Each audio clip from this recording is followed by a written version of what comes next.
Randall. I'm the owner of Orange Theory Fitness here in Colorado Springs. I'm super excited to do this. We did it probably 2.5, 3 years ago. February 19th of 2020. And the only reason I remember that is because it was the last big talk I did before the world shut down. So when you gave the confirmation email, and I was like, oh, there's 90 people coming. I was like, whoosh. So, awesome. I'm excited about this. It was kind of my dream and goal. I guess that would have been the first one to kick off an educational series for Orange Theory, because we not only want to be the place you work out, we want to be the place that you come to get health information. And whether that's nutrition, sleep, intermittent fasting, all of it plays into making you a whole person. So I'm super excited to kick this off. Next month, I'm excited that Dr. Goals is going to do a sleep seminar. So you'll see that at the end of October here. We'll have a similar registration because sleep plays into recovery, performance, aging well, all of it. And so I'm excited about that for what's more to come. But Orange Theory and Freedom Chiropractic have been partners for several years. Dr. Jason has helped me tremendously with headaches, personal health, so I'm a big fan. But I've heard this talk several times, and I'm a big believer myself. It's something I practice, is intermittent fasting. It's something that I think help you just overall maintain or lose weight, but also just be in better health and age well. So there's a lot of health benefits, and it's something that is not a fad diet. I'm not a big fan of those things, which we'll talk about. It's a lifestyle that's pretty easy to maintain. So without further ado, I'll introduce Dr. Jason from Freedom Chiropractic. thank you. Thank you. All right, well, first and foremost, thank you for everybody showing up tonight.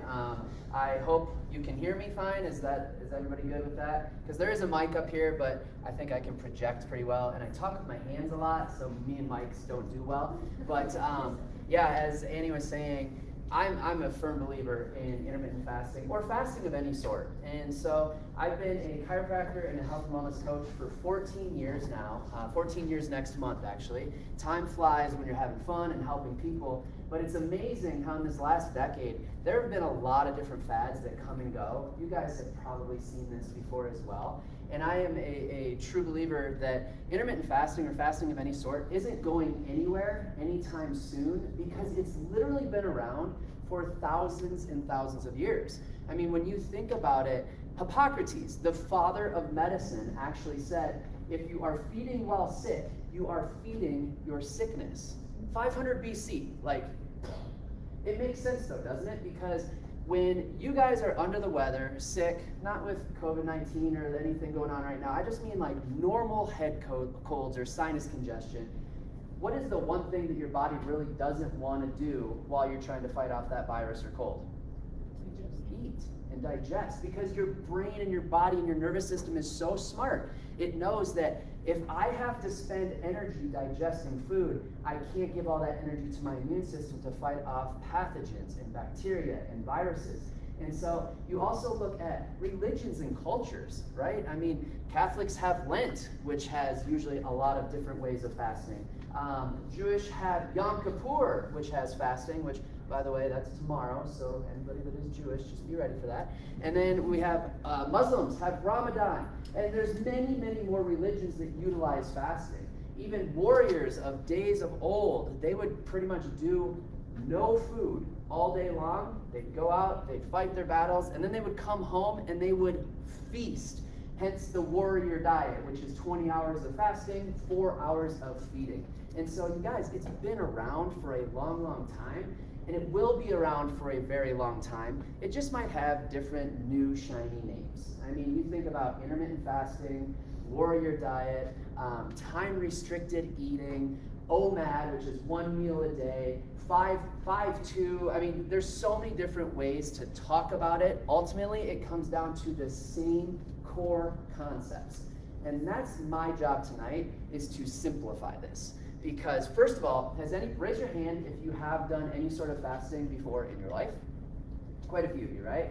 Raise your hand if you are doing some sort of fasting right now. Perfect. So for those of you doing it right now, this might be nothing new. This might just be affirmation and confirmation that you're doing everything right, and keep doing it. Raise your hand if you have fasted before and the whole time you were doing it, you're like, am I doing any of this right? Yeah, because that's where I was, and that's the reason that I dove into this, because I was getting so many questions from patients, and I'm like, yeah, I fast. And then I realized after doing a little research, as much as I thought I was fasting, I had never actually fasted one day in my life. And so for some of you, you're going to sit here and say, yes, I got this down, and then I am going to be the bearer of bad news. So I apologize in advance. If you are that person that you realize tonight afterwards, wow, I thought I was fasting, but I never actually did, it's okay. Because starting today, you're going to learn how to do it the right way, and we are going to simplify it. Anybody know what the acronym KISS stands for? Keep it simple, stupid, right? I love that acronym. I try to live my life by that acronym. I try to lead my practice by that acronym, especially when it comes to health, because health is confusing. Health, there's so many different things and so many darn opinions. So when you think of something like intermittent fasting, all of a sudden you go on YouTube, or you go on TikTok these days, or you go on Google, and you fall down this rabbit hole. And then like 2 or 3 hours later, you go from, I just wanted to learn how to intermittent fast, to, I think I just diagnosed myself with a brain tumor. Anybody been there? That rabbit hole, it's scary, isn't it? So let's get away from that, and let's simplify everything. So before we can really teach you the how and what to do during an intermittent fast or any kind of fast, first you need to understand the why. Because when a person's why is big enough, and when you're anchored to that why, the how and the function of it becomes extremely easy. So when you look at why you can or should start to intermittent fast, which, by the way, let me step back a little bit.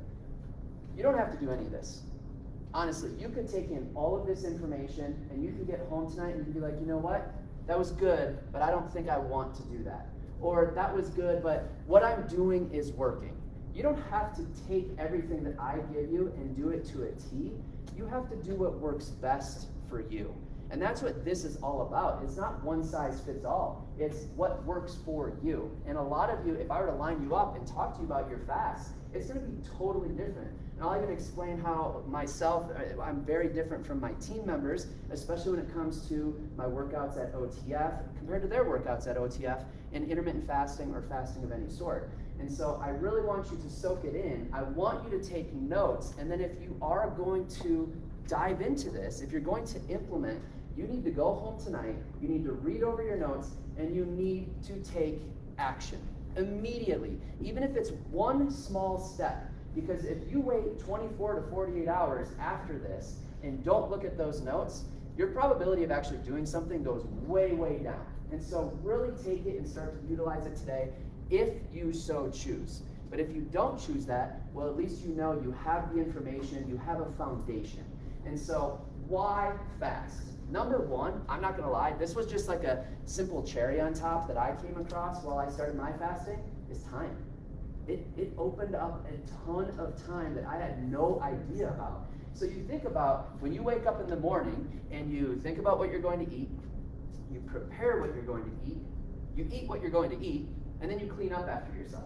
I was finding 30, 45 minutes. And so I was able to get a lot done and am able to get a lot done in the morning just because I skipped that portion and I'm getting more health benefits because of it. So that was just one like simple little, I don't think that's why you should fast, but hey, cherry on top.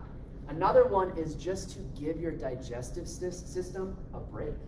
You guys, we're not made to be going a million miles an hour all the time. And so this is where I will put my tail between my legs, and I will be the first to say, 6, 7 years ago, when I was coaching on nutrition and weight loss and things of that nature, I was telling people, you need to eat 5, 6, 7 meals a day to keep your metabolism revved up. Well, I'm learning now that that doesn't really rev up your metabolism, but what it does is it keeps your insulin levels jacked up every single day, all day long. We're going to dive into the hormone known as insulin because this is a big one when it comes to metabolic syndrome. things like diabetes, things like heart disease, things like cholesterol issues, obesity. They're even showing some correlation with Alzheimer's and cancers. And so instead of doing that, you need to actually give your digestive system a break every once in a while, because we have a very big problem with digestive health in the United States of America. I truly believe it's because of the chronic stress that we live in every single day and the processed crap that we eat every single day. Because of that, we're getting chronic inflammation in our gut. You see things like IBS, IBD, Crohn's disease, leaky gut. This stuff is just running rampant. And so if you can stop and give your body some time to rest, heal, let your digestive system just chill out, you'd be amazed at how many people have begun to reverse their digestive problems just because they took a step back and let their body recover. So that's one really big one. Another one I look at, and why I do it, is because of mental clarity, actually. And so when you're fasting, your body actually creates something called ketone bodies. Have you guys heard of ketone bodies before? Absolutely. So ketogenic diet has made the word keto and ketone very popular. But ketone bodies are produced when you're intermittent fasting, and that is literally rocket fuel for your brain.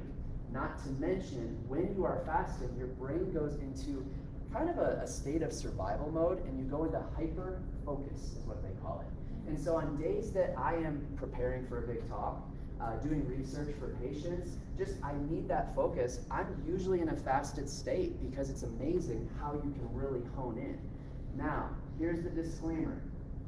The first couple weeks, I don't think you're gonna have much focus if you've never fasted before, because it is an adaptive phase. You will take 2 to 4 weeks for your body to start to regulate and get used to the fasting. And so it's kind of like that brain fog or detox. And so don't hate me the first day when you're like, I have no focus at all, this guy's a quack, okay? And so just give it time and stay consistent with it. That's very, very important. Some other things that are amazing with intermittent fasting or any fasting is something called cellular rejuvenation. So most of you have heard of the word autophagy. What autophagy means is self-devouring. And so what happens is our cells within our body, they're always changing. They're always dying, they're always moving and shaking and just proliferating. They're wanting to thrive. But what happens is over time, some of these cells, they become dysfunctional. They become kind of sick, and they create these kind of dysfunctional proteins as well. And so autophagy starts to increase when you start to intermittent fast, meaning the good cells come in and literally devour the bad cells and use them as energy. And so that's a good thing in your world if you're fasting and you have a lower caloric intake because you're in your fasting window. Your body is actually not only trying to get its own energy to thrive, but it's also cleaning house. And so this has become huge, the whole phenomenon known as autophagy, because in 2016, there was a Japanese medical doctor researcher that he actually won the Nobel Prize in Medicine because of his research on autophagy.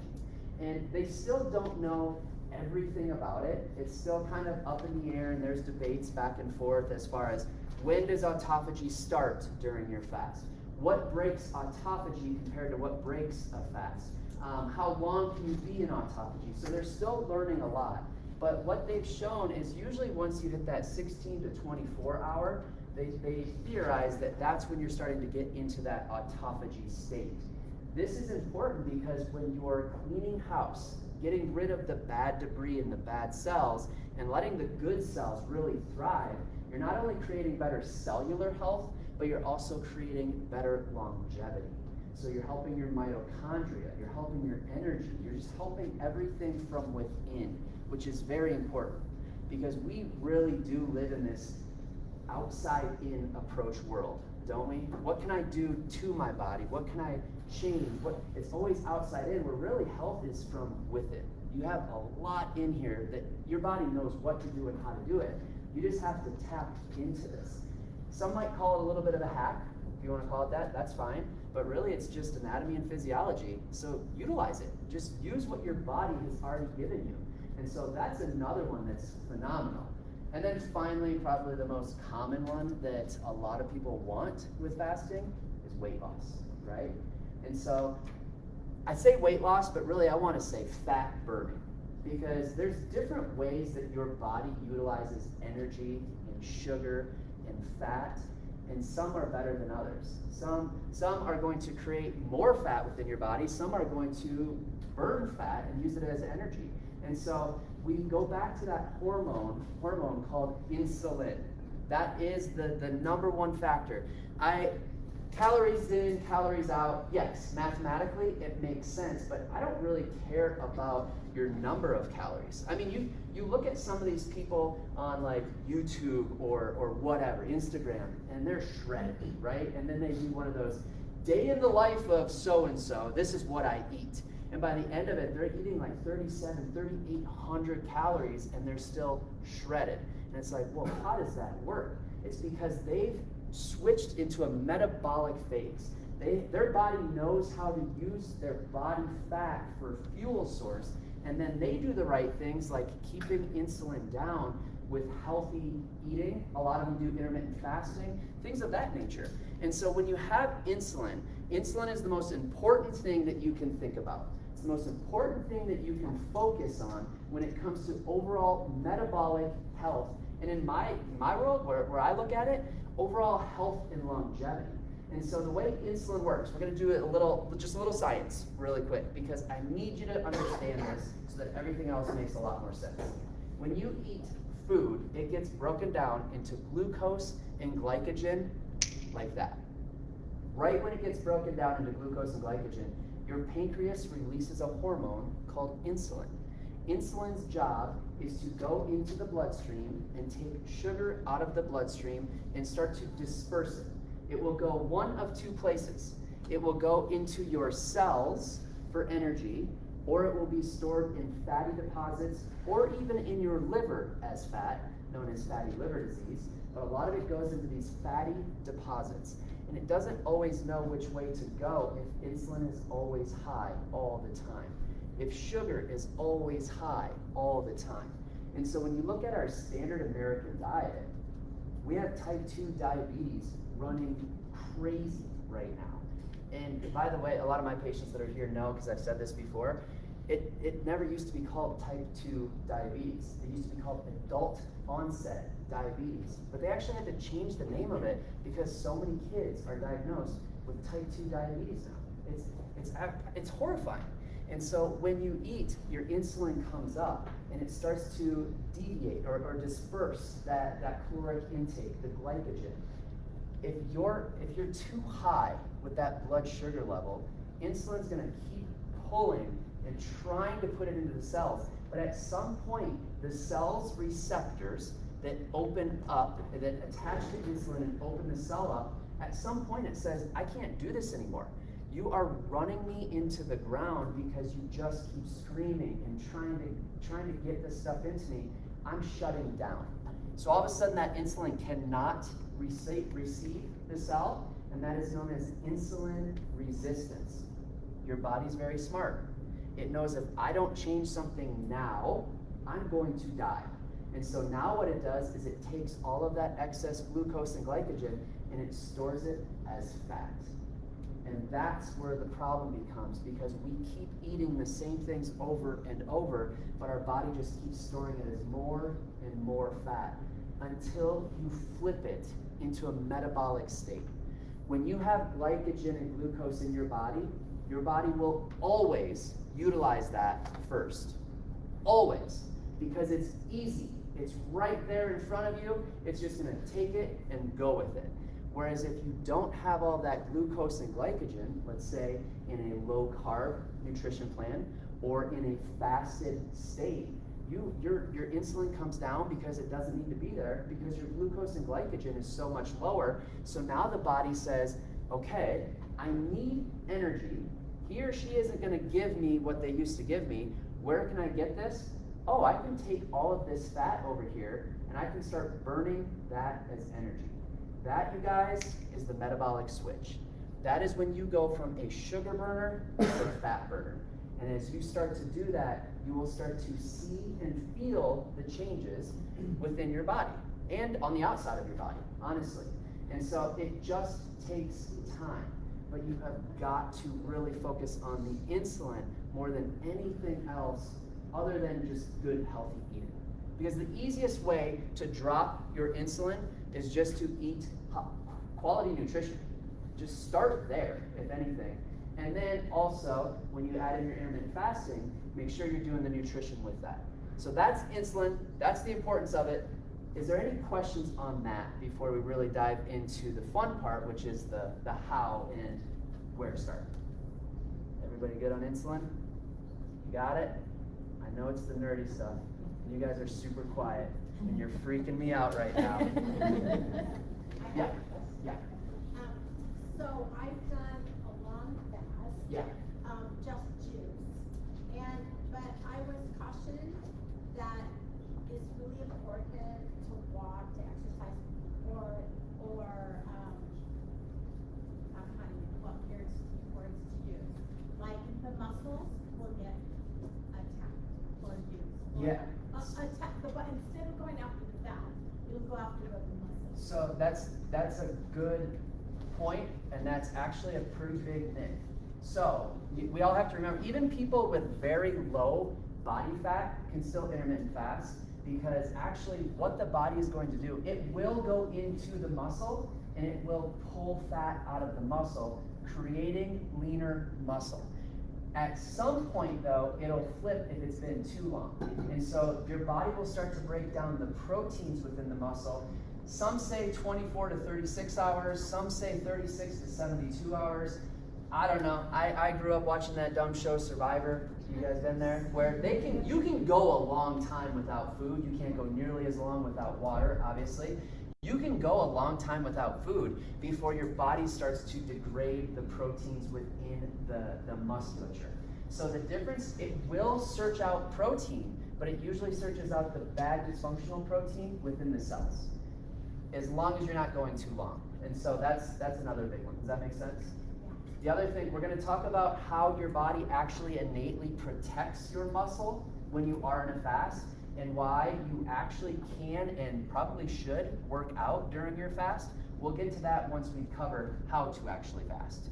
And so the how, now that we have the why, we have digestive health, we have cellular rejuvenation, we have mental clarity, we have the weight loss factor, bringing insulin down. There's so many positive benefits of intermittent fasting. So now it's, how do you want to do it?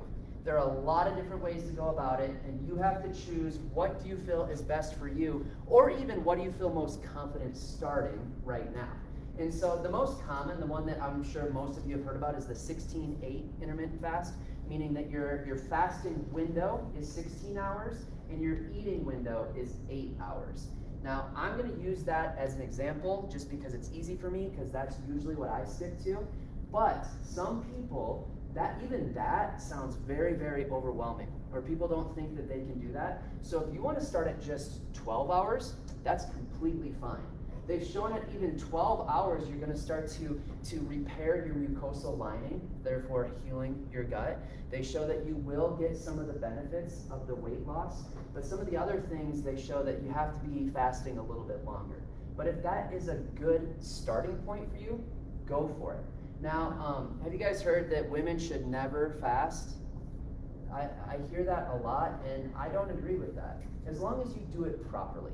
If you go from never fasting to doing like OMAD, 1 meal a day, yeah, it might not go well for you, but I would say, I don't care if you're a man or a woman, I don't think it's going to go that well for you. You should ease into it. If you're a woman that has had any hormonal issues or major imbalances, maybe thyroid issues, hypothalamus, things like that, then yeah, maybe you want to start with 12 hours, do that for a while, let your body start to acclimate, and then move up to 13, and then 14, and maybe 16, and you'll find your sweet spot. But what we've seen with the research is when you have a group of men and women all in a fasting research state, they all have about the same amount of weight loss and the same results. And we all have the same hormones, it's just men and women have kind of different amounts of those hormones. One thing I did just learn though from another doc that does a lot of intermittent fasting clinically, and so she does more of the long-term fast for people with severe obesity and type 2 diabetes and really trying to reverse these diseases. She said that in the first 2 weeks of your cycle, that's when the best time for females is to do the higher hour fast, because estrogen is higher, and estrogen acts as kind of a food suppressant or a hunger suppressant. Whereas the next 2 weeks of your cycle is when progesterone and testosterone are higher, so it might be a little bit more difficult to do the longer fast, so maybe you reduce that and go down to a lesser fast. Again, that's up to you to start to play with that, but I personally, I stick with that 16-8, 18-6, right around there. And so the easiest way for me to do this is I get home at about 6:15, 6:30, we make dinner, I eat, by 8 o'clock I am done eating. So once you're done eating, that's essentially when your fast starts, and I don't consume anything other than water until noon the next day. That is 16 hours of fasting right there. I'll talk to you about what you can consume during your fasting window in just a moment, but that is simple for me. I know it, I've done it for probably 6 years now, so like Annie was saying, this is very sustainable. This is something that you can do your entire life. Me personally, I do not fast every single day. I just didn't feel right on it, honestly. That was it. I started to feel more and more bloated, which I'll tell you what you can do if that happens, but the more I fasted on a daily basis, it wasn't for me. And so I probably fast maybe 3 to 4 days a week. Pro tip, when you're fasting, do it while you're busy. I do not fast on the weekends because I sit there and I want to eat my whole damn house. Like, I get bored, I'm watching TV, and I'm just like, my pantry is right there, and even though it's good food, I eat all of it at once. So I've learned, no, not fasting on the weekend. Yes? So when you're chugging right now, like you say you only do it like 4 or so many times a week, you're talking about the 16-8. Yes, I'm kind of between 16-8, 18-6. Okay. But yes, right around there. The other thing I do is I usually do it while I'm working, and so my morning shifts on Monday, Wednesday, Friday, we're moving, we're shaking. I don't have time to think about anything, let alone am I hungry or not, and that's perfect for me, because next thing I know, it's noon, and it's time to break my fast. And so the other reason I do it at night is because the majority of my fast, guess what I'm doing? I'm sleeping. Keep it simple, silly. I'm not going to call you stupid because I don't know anything yet, but keep it simple, silly. And so just make it easier for yourself. Now, some of you in here, you might be a nurse on the night shift. You might work night shifts. So your fasting window is going to be totally different than mine, and that's totally fine. Make it your own. One thing I did see that if you've been intermittent fasting and you feel like you've hit a plateau, flip your fast. Maybe instead of skipping breakfast, now change it so you start to skip dinner. Because it's kind of like when your body, your neurology gets used to a workout, it starts to just do all this muscle memory things and it takes over. And so switching up your workout can really help get you over those plateaus. Same thing when it comes to intermittent fasting. And so when I wake up when I get up, I drink my water, I'm doing everything, and then at noon, I break my fast. Now, you can also do the 20-hour with 4 hours of an eating window. That's the warrior.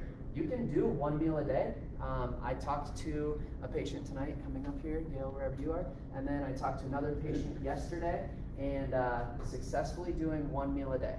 Now, I don't do that because just thinking about that, I get overwhelmed. When I get overwhelmed, I curl up into a fetal position and I cry. And then I don't do anything good for myself. And so, I just haven't gone there, at least not yet. If you're doing that, you just have to make sure, and not even when you're doing that, when you're just fasting in general, you have got to get in your caloric intake. I know I'm kind of like contradicting myself where I'm like, calories aren't the big thing. Well, they are if you're not getting enough. If you are restricting your calories, at some point, your brain again is gonna say, you keep doing this, I'm going to die. So you know what I'm going to do? I'm going to reduce my basal metabolic rate, which is your metabolism. I am not a big fan of long-term chronic calorie restriction. I've never seen it work long term, honestly. I know some of you have probably done it, and it almost always works short term, but then your body starts to kind of get used to what you're trying to do, and it starts to just flip everything. And so one thing I would highly recommend for every single one of you is figure out your BMR, your basal metabolic rate, and figure out your TDEE, your total energy expenditure. So how many calories should you be consuming on a daily basis just to maintain? One calculator that I use, just because I know it and it's a good one, I don't know if you guys have heard of Dr. Axe, but Dr. Josh Axe, he's got draxe.com. You go to that, you put in the search BMR calculator, boom, it pops up, and it will give you all of these different things that you can fill in, and it will give you your BMR, which essentially is the amount of calories you need to consume every day to just live. Not move, not exercise, literally couch potato. You need a certain amount of caloric intake for your organs to survive.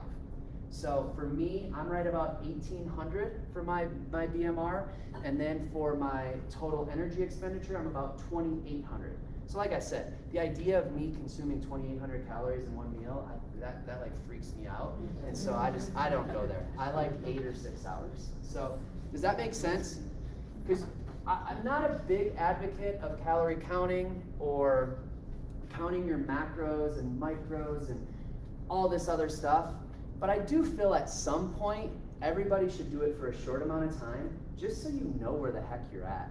You don't know what you don't measure. And so I use an app called Carb Manager because I've gotten to the point now where I'm just like curious more than anything. I scan everything in the Carb Manager, and it just tells me, here's how much protein, here's how much fat, here's how many calories, this is the carb load, and it's kind of fun to see. And once I did it for maybe a week or two, now I have kind of my staples. This is how I break my fast, this is my first meal, this is what we tend to eat for dinner, and I can kind of know where my caloric intake is without counting it every single time. Does that make sense? Any questions on that? So now, during your fast, so you're started, you're in it, and what can I consume during your fast?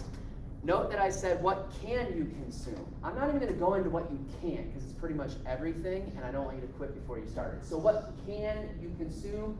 Water, and a lot of it. Let's be real, you guys, most of you are probably dehydrated on a daily basis anyway. If there were 2 things that I would recommend every single person in the world to do that are so simple and I truly feel would transform your life, and nobody does it, it's stretch on a daily basis and drink water. It is so simple. Rule of thumb, take your body weight, divide it by 2, and that's how many fluid ounces you should try to be consuming every single day. Raise your hand if you work out at Orange Theory Fitness. You better drink a whole lot more water as you work out, because you are sweating, right? And so replenish. So that's a big one. What can you do to your water if you get bored with water? Number 1, you can add lemon slice or lime slice. Don't eat it, obviously, but that can give you a little flavor and make it a little different. You can add apple cider vinegar, if I don't love the taste of it, but just like a capful, and that actually helps with your mucosal lining and your microbiota and your gut bacteria as well, so you're kind of getting a twofer right there, and neither of those will break your fast. If you feel bloated, if you feel extremely lethargic, or if you feel like you have the dreaded keto flu, where you literally feel flu-like in the beginning of your fast or going keto, you're probably lacking electrolytes. Your kidneys are working overtime, it's getting rid of all that stuff. And so all I do is I take a 1/4 teaspoon of pink Himalayan sea salt and a 1/4 teaspoon of cream of tartar, that is sodium and potassium, and I put it in this thing, and I mix it up, and I just drink that. Electrolytes. I'm a bigger advocate of coconut water for electrolytes, especially if you're sick or you're really dehydrated, but that will actually break your fast because there is caloric intake and natural sugars in coconut water. So that's a simple little way to feel better and get your body with good nutrients. If you're at a 16.8, you don't necessarily have to do it every single day. As you start to get higher in the amount of hours you're fasting, I would highly recommend that you do that at least once a day, just so you're getting your electrolytes. Make sense there? What about Gatorade for the electrolytes? Nope. It has carbs, it has a lot of sugars, it has calories. It will break you out of your fast immediately. So, yeah. Is like not when it's sliced, but like lemon juice, like squeeze bottles that are pure lemon juice, just squeeze lemons. I think that'd be all right. Yeah. Because it's essentially the same. Yeah, I mean, same it's just thing. lemon juice. Yeah. Like as long as it's Yeah. not sweetened. Yeah, exactly. Like the little pure lemon juice, or Yeah. pure lime things Yeah, that you get. yeah, I think that should be all right, as long as it's not the weird processed one that you can like Yeah. get in the, yeah. What Pedialyte? Oh, I don't know. Good question. I'll have to look into that one. I honestly have never looked at the ingredients on a Pedialyte, so I have no answer for that. The big thing is so you look at things, something like stevia, right? Which normally when it's the natural form of stevia will not break your fast. But if you buy the wrong kind, it has things like maltodextrose and dextrin in it, that will actually spike your insulin levels and take you out of the fasted state because it does the opposite. So I would just be aware of that, like really do a deep dive. The thing that concerns me on something like Pedialyte is half the words we probably have never even seen or heard of before. So you might want to start to do a little research on your own as well, but I will definitely look into that. Never had that question. So. Okay, so you can drink water. What else can you drink? Green tea. Green tea is okay, as long as you don't ruin it with all of your creamers and sugars and additives and preservatives and blah, blah, blah. Green tea only, okay? So there's some debate on green and black tea and also like the herbal teas. The herbal teas, it's kind of like what I was just talking about with possibility of Pedialyte or stevia or things like that. Some herbal teas are amazing and super natural and great. And some, you read the box and it's like, wow, this is actually full of crap. And so really do a deep dive when it comes to herbal teas or things like that. The debate I've seen on green tea versus black tea is that green tea tends to be more protein based, so it's very, very small and shouldn't have a big insulin spike, if any at all, whereas black tea tends to be more carbohydrate based. Again, still small, but the jury is out if it does take you out of your fasted state. And so anything that I see as a gray area, I just stay away from. And so you even look at those things like artificial sweeteners. I'm just going to tell you to stay away from them anyway, whether you fast or not, because they are really bad for your body. They trick your brain. They are so sweet that your brain says, oh my gosh, they just ate an entire pound of sugar, and it will automatically go into this kind of insulin response and phase. But also, what the research shows is it actually makes you more hungry. And so things like these diet sodas, aspartame, Splenda, and so I don't like them at all. And they've actually now been shown to be neurotoxins as well, which as a chiropractor, I am so not all about neurotoxins. As a layperson, you should so not be all about neurotoxins. Stay away from that crap. But other than that, green tea should be a golden one. They've also shown that the caffeine in green tea does help to kind of speed things up as far as the burning of fat. Some have said it helps speed up autophagy as well. And then the last one, the big one, the reason let's save it for last is so you can all sit there and sweat. Black coffee is okay, as long as you don't ruin it. Don't put a bunch of sugar in it. Don't put a bunch of creamers in it. Don't put any added stuff in it. So black coffee, where the jury is out on this one is, does it take you out of autophagy? And so they don't know yet. And so I'm just like, you know what? I like black coffee. It's part of my morning routine. It doesn't take me out of my fasted state. I'm golden. And so I drink black coffee. And so you can do that as well. Just don't ruin it, because anything you put in there that has calories or any sort of carbs or anything that's going to increase your insulin levels will take you out of a fasted state. 3 things. Keep it simple, sweetie. Water, green tea, black coffee. There are other things, I'm sure, that you can consume if you really do a deep dive. I don't even like to go there, because once we get more than 3, people start to go crazy, and then they ruin it. And so 3 things: water, green tea, black coffee. The question: supplements and medications during your fast. Here's the way I look at it. Things like the fat solubles, A, D, E, and K is a no. I would not go there, and I'll tell you for the reason why in just a second. Things like vitamin B and vitamin C are water soluble, so they say that those actually can be consumed and not break your fast. But what I found personally and with a lot of patients is that taking supplements on an empty stomach kind of goes, right? It gives you that nauseous feeling. And so I just tell pretty much everybody, don't take supplements while you're in your fasted state. Another thing that I tell my patients is when you're taking things like a vitamin D or a vitamin K, to take them with omega-3 fish oil, because that fat with a fat-soluble vitamin helps to increase the absorption rate. And so I have them take that. Well, I just looked at our fish oils. Our fish oils are they're fish, and they're 20 calories. So that fish oil will actually take you out of a strict fast. And so one thing I will tell people is if you're done eating at 8 p.m., but then you take your supplements at 10:30 before bed, your fast starts at 10:30. Just remember that. And so if that's fine with you, that's fine. And you can do it. You don't have to be like super strict, but if you're looking to be strict, fish oil will take you out of your fast. As far as medication goes, I don't go there. I let you talk to your prescribing doctor because every medication is different. Take it on an empty stomach, take it with food, take it in the morning, take it at night. There are so many variations with that, so I would really highly recommend with medications, you dive into that with your prescribing doctor just to be safe, because I wouldn't want to derail you from something else that's going on with your health when you have that under control. And so, does that make sense as far as the things that you can consume during all of this? Because the next question I always get is, can you exercise? And the resounding answer is yes.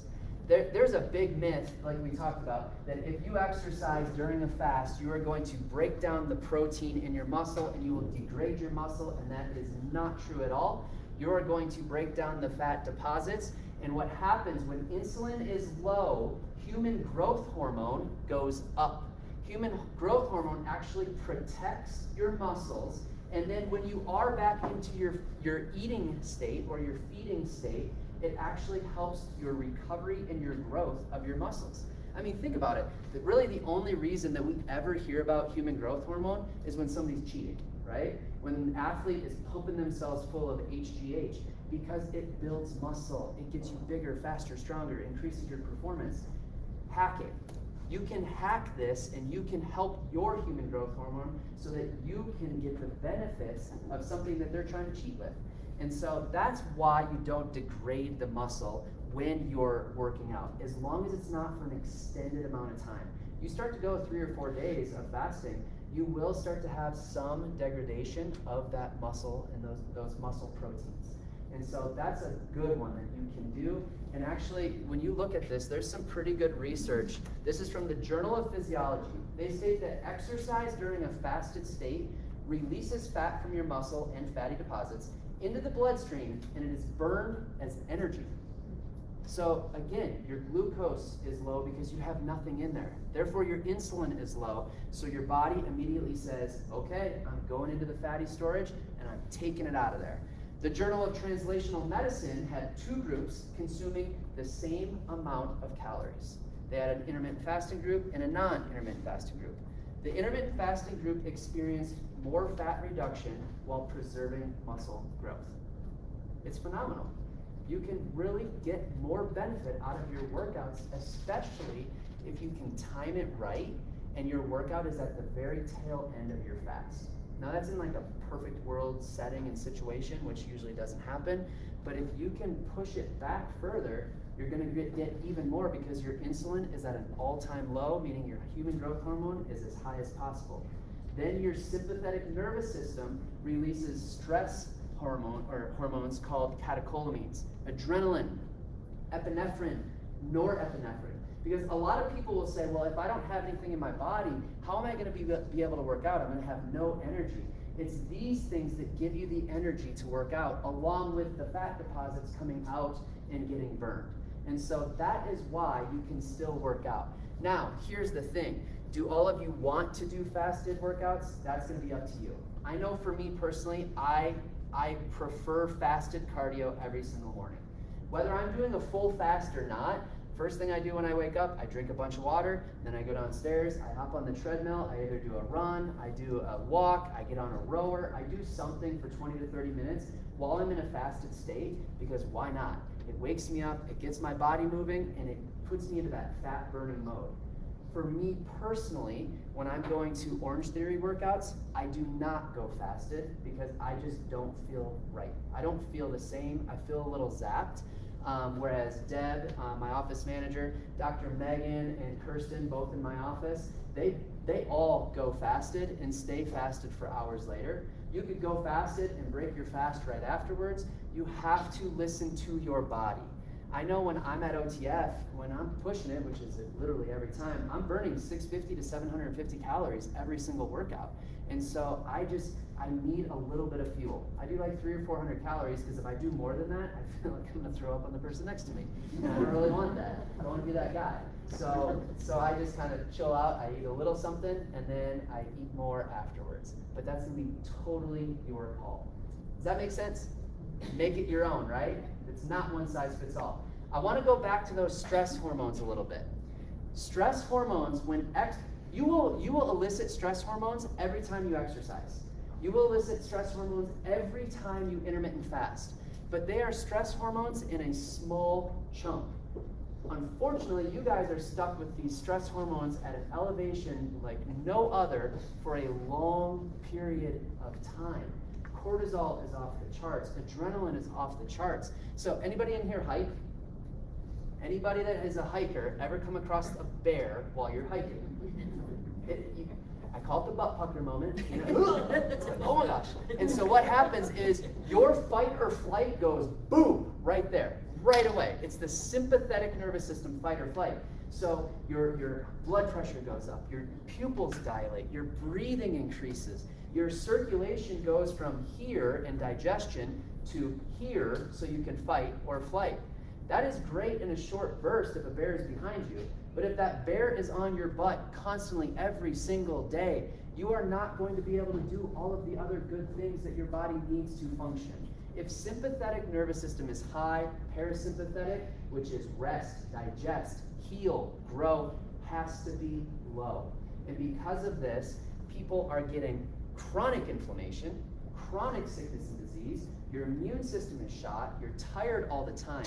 You've got to learn how to reverse this and bring the sympathetic nervous system down.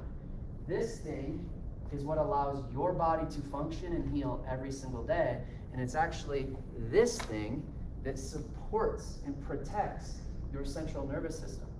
And so when you look at emotion, when you look at that mental stress, yes, these are simple things that we know create a lot of stress in our body. But what about physically?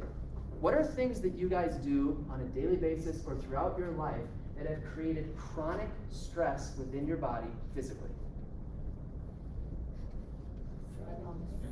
Injury, right?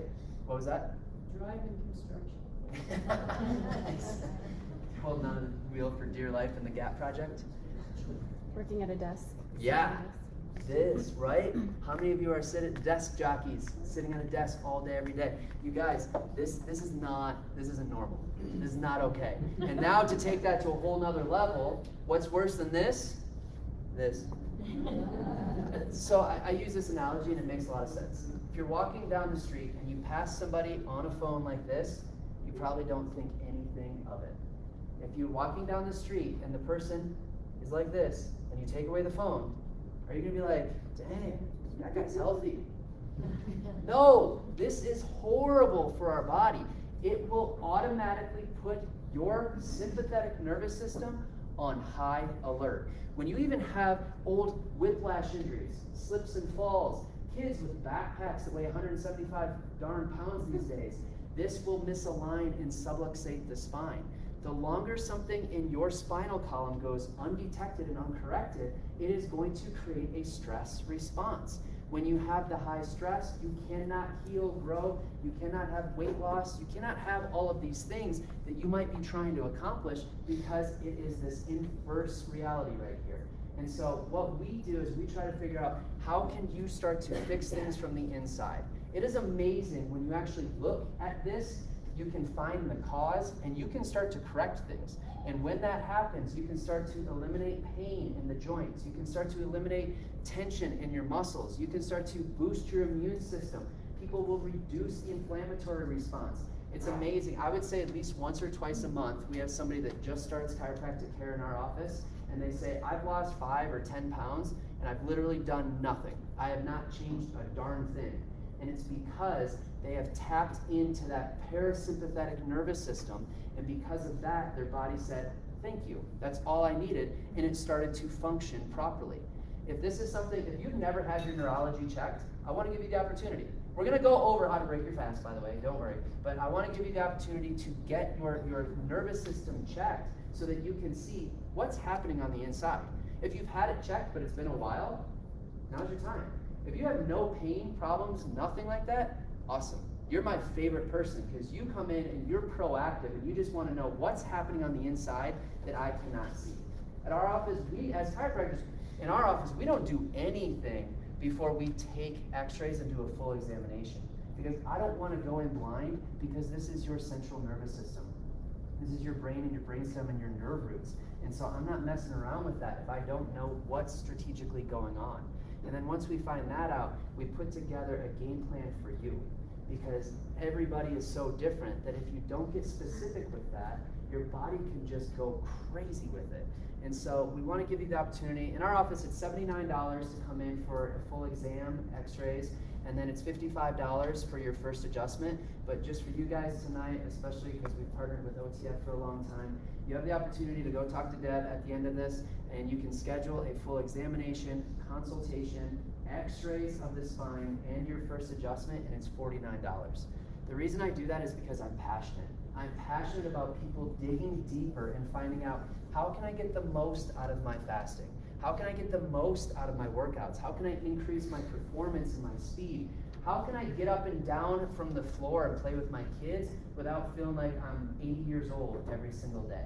And so if this is something that you want to dive into, definitely talk to her, because it is amazing how it will take everything else to the next level. Your nervous system, your sympathetic and parasympathetic is everything, which is also why it's important that you break your fast the proper way. We've been together long enough. I'm just going to throw it out there. What I tell my patients is when you're breaking your fast, don't be an a-hole. Do not think like, woo, look what I did. I'm so happy about what I just did. And then you go have like a Whopper and fries and a Coke. Like, don't, like, it's amazing how many people just think they can just do whatever. You realize your insulin is going to like shoot through your ears when you do that, first of all. But also, you're going to create a huge inflammatory response and your body's going to be in shock. And so you need to just gently caress it a little bit. It's like when you go in and you wake up your kid and you just like shake them, you're probably gonna get punched in the face on accident. But if you come in and you're like, hey, time to wake up, they're like, okay, whatever. That's what I want you to do for your digestive system and your body. And so don't eat anything that is really, really high in carbs or sugars, because it will spike everything really fast. I personally don't recommend things like raw veggies, fruit that's high in fructose, or nuts and seeds. Even though normally those things are amazing, and I would say eat them all day long during your normal eating window. But the reasons I don't say that to break your fast is because after you have fasted for 16 or 18 hours, number one, your insulin is extremely sensitive, which is why it shoots up so fast. And number two, your digestive enzymes are very, very low. Those things have a lot of fiber in them. They take a lot to break down, which is why they normally keep you satiated for so long. But if your digestive enzymes are kind of sleepy, you're gonna like feel like bleh, one of those. And so what I would highly recommend to break your fast is, number one, you could do just a little bit of lean protein. So chicken, fish, turkey, and not a lot, just a little bit, like not a whole chicken from Costco, right? You just want like one of those handfuls just to break your fast, and then wait 30 minutes and then have your normal full meal. Another thing you could do is bone broth is a great way to break your fast because it has calories. That protein will wake up the insulin. You can control your insulin spike, so it's not just like boom, because if you go up, it will come crashing down. You've all been there at some point when you do a lunch that's just like way high in carbs, and you're kind of riding high, and then you just crash and burn. It's because your insulin just bottoms out right there. And so something like bone broth is not only good to break your fast, but it's got collagen in it, which is very good for your mucosal lining and your digestive system. You can just have a cup of it, you can heat it up, you can go cold, you can go beef, you can go chicken, I don't really care. I'm actually a pescatarian, so I don't do that. It's not a religion, by the way. It's that I'm mostly plant-based and I eat fish. And so what I personally do is I will have 1 scoop of plant protein. Mine is based with pea, I think. But 1 scoop, that protein again, it'll get the insulin kind of going up. It does not create a huge spike, and it's easy on my digestive system. 30 minutes later, I am eating my first meal, which could be a little bit of anything. Today it was a huge salad with salmon and veggies and nuts and all that stuff, and I digest it fine because I woke up my digestive system. Some days it's eggs, which I don't do to break my fast, but I will do for my first meal. You can do whatever you want. Just eat whole foods, eat healthy foods. I really try to live and die by the lot of good fat, moderate protein, and keep carbs low. Carbs are not the enemy. Carbs are not horrible. Carbs are actually okay when you're eating the right carbs. If it's processed, they're taking all the good stuff out of it, and all it's doing is creating this, number one, insulin just bombardment, but then it's also very addictive because when they take out fats and proteins from something that's processed, you don't hit the satiation hormones. You're hungry right away, which is why you could eat like a huge steak dinner, and then somebody says, here, you want 5 more ounces of steak? And you're like, but it's like, or do you want a piece of apple pie? And you're like, yeah, I have room for that, right? It's not that you actually have a separate container in your stomach for dessert. It's because your body digests that differently, and it does not elicit the satiation hormones. And so it's pretty amazing how they've been able to trick you with all of their sweets and things like that. And so that is how I want you to break a fast if you can, and then just eat right, you guys. You know this. This is nothing new. It will not be anything new and flashy 100 years down the road. Just eat good, healthy, whole foods. Get your calories once you break your fast. Track it for a while, and then make sure that you're just getting the good caloric intake. And then from there, just reap the benefits of you doing fasting, however you make it, to your standards. Thank you so much, you guys. I hope you leave tonight with a few action steps. My card is in the back at that table. Grab one of those, because if you have any questions, whether it's tomorrow or a year down the road, I'm here for you. I want to help you guys out any way possible. I want you to get great results. If you have, I forgot to talk about this real quick with exercise.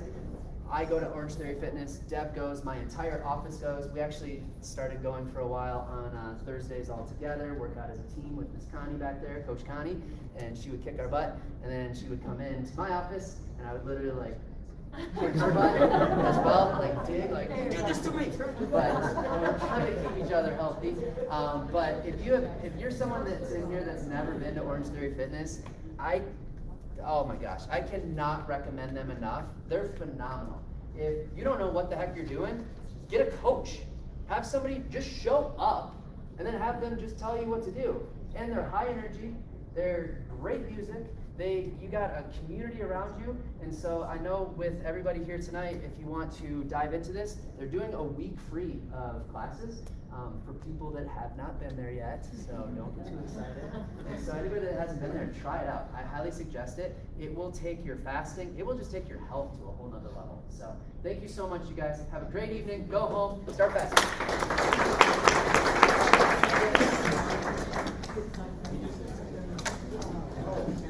So then, hey, Jason, then you know, there's a comment